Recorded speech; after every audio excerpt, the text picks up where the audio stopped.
सुदामा फंस गए तुम उस चुंगल में। जो गुरु से कपट और मित्र से चोरी करता है उसकी आत्मा को कभी शांति नहीं मिलती। गुरु से कपट मित्र से चोरी और चाहे हुए निर्धन चाहे हुए कोढ़ी। 64 दिन विद्या अध्ययन किया है गुरु सांदीपन के आश्रम पे। और कन्हैया अपने घर के लिए चले, सुदामा अपने घर आए। सुदामा जब घर आए तो सुदामा की शादी भई।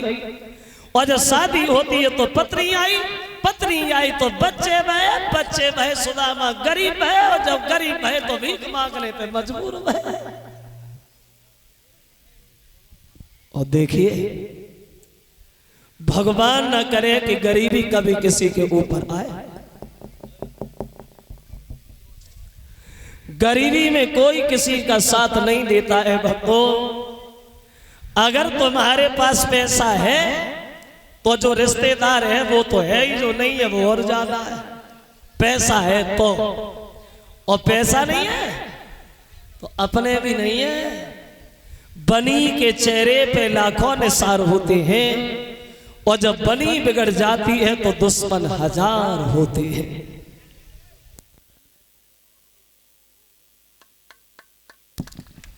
सुदामा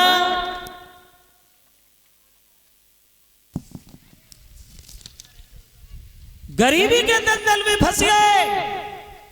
और एक बात ध्यान रखना भक्तों, पैसा बिन माता पिता पूतकों का पूतु कहे और पैसा बिन भैया कहे कौन को जो भाई है। और पैसा बिन चाचा कहे कौन है भतीजो मेरो। और पैसा बिन सासु कहे कौन को जमाई है। और पैसा बिन भर पेट भोजन तक मिल तो नाए। और पैसा बिन गारी दे जात लुगाई है। और पैसा बिन सभा में बैठे इज्जत तक होते नाए। और पैसा ऐसी चीज जा दुनिया में बनाई है। और गरीबी का आनंद तो वही लोग जानते जो उस गली से गुजर के आया।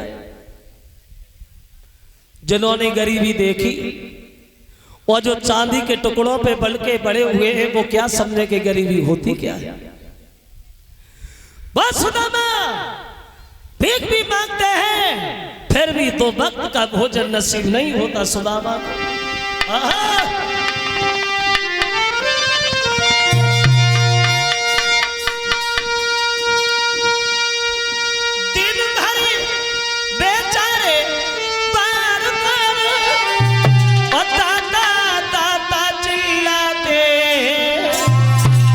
पर किसी रोज भी जी भर के बे आटा दान न मांगे।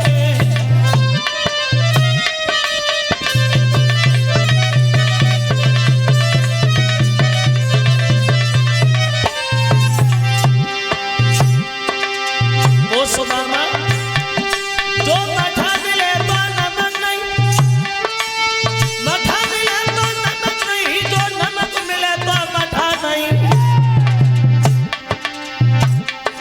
कोई घर मांगे 10 घर मांगी लोटा भरी आटा मिलेगा।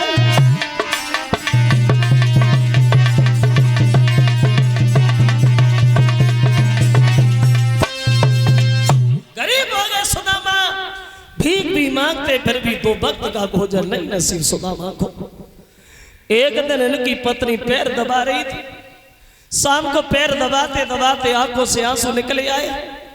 जो सुदामा ने पत्नी को रोता हुआ देखा, सुदामा उठ करके बैठ गए। भामिनी रो रही हो, क्यों रोई? कहने लगी महाराज एक बात हमारे समझ में नहीं आ रही। क्या?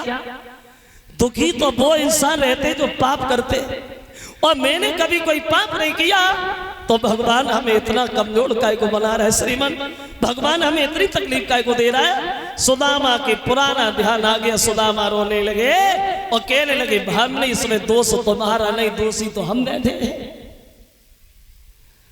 जो आज द्वारकाधीश बने बैठे हैं ये हमारे बचपन के मित्र हैं भामिनी। अपने अच्छे कर्मों से वो राजा और मैं बेकारी बन गया। मैंने झूठ बोला कन्हैया से, जो सुदामा के शब्द सुने तो भामनी बोली, महाराज भगवान से झूठ बोल के जीवन में सुख चाहते हो? कभी नहीं मिलेगा। द्वारिका चले जाइए, धन नहीं मांगना, दौलत नहीं मांगना, अपनी भूल की माफी मांग के चुपचाप लेकर आना। चले जाओ महाराज, चले जाइए। और बोली, समझाती भामिनी नारी और मेरे पिया द्वारिका जाइयो।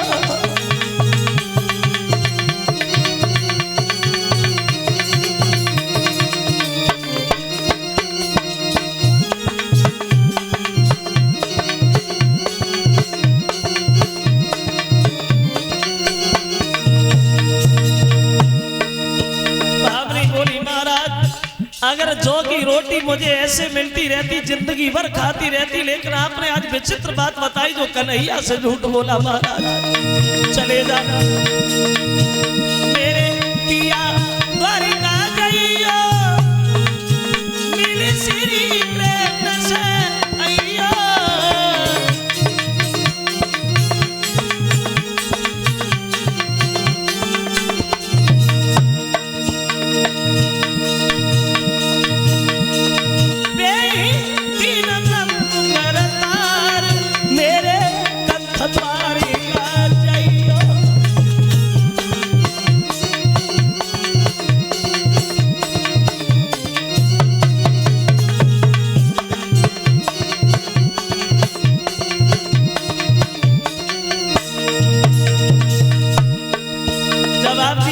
चले जा।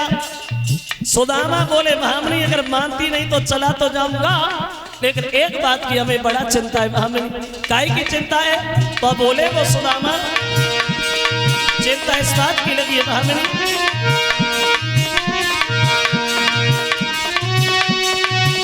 गुरु पिता मित्र के घर में ज्यादा कोई जावे, तो छोटी मोटी भेंट संग ले जावे।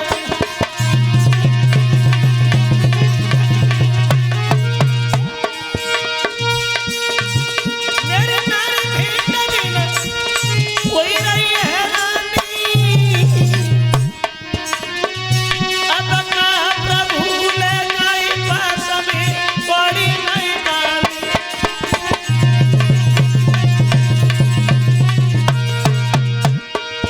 इसलिए के भी पता थोड़े ही दिन की बातरिया काटी से कटिए नया बजा, थोड़े ही दिन की बातरिया काटी से कटिए।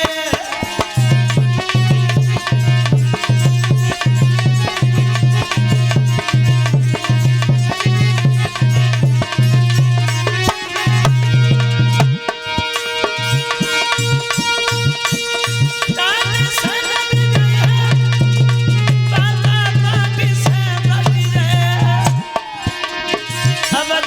थोड़े ही दिन की बातरिया काटी से कटी जाए।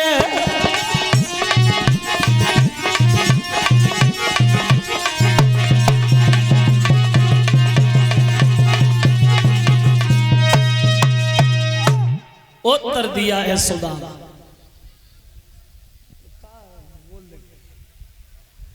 गुरु पिता मित्र के घर में जब कोई जाए तो कुछ ना कुछ भेंट में जरूर ले जाए, लेकिन भामनी हमारे घर में तो कुछ नहीं है, कन्हैया को भेंट में क्या देंगे? तो बोली, प्रभु अगर भेंट की बात है तो आप थोड़ी देर रुको, हम अभी गए हो, अभी आए। कुछ नहीं मिला, थोड़े से चावल मिले और बहे चावल फटी सी पोटरी में बांधे और वो पोटरी जो है वो सुदामा के हाथ में दे दे। और कहा, महाराज इन्हें ले जाइए और भगवान को जाके भेंट देना और उनसे जरूर कहना कि एक बार उनके पैर हमारे घर में